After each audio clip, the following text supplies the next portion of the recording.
Friends అందరికి నమస్కారం. మేము Guntakal Janata garage YouTube channel నుంచి మాట్లాడుతున్నాము. ఈరోజు భిక్షాటన చేసుకునే వారి కోసం మేము అల్పాహారం అందించడం జరిగింది.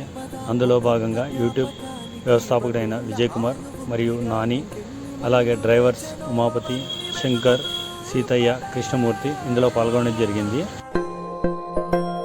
ఇదే కదా నీ కథ, ముగింపులేనిదై సదా సాగదా. ఇదే కదా నీ కథ, ముగింపులేనిదై సదా సాగదా. నీ కంటి రెప్పలంచున మనస్సు నిండి పొంగిన ఓ నీటి బిందువే కదా నువ్వెతుకుతున్న సంపద. ఒక్కొక్క జ్ఞాపకానికి 100 ఏళ్ల ఆయువుందిగా, ఇంకెన్ని ముందు వేచెనో అవన్నీ వెతుకుతూ పదా. మనుష్యులందు నీ కథ మహర్షి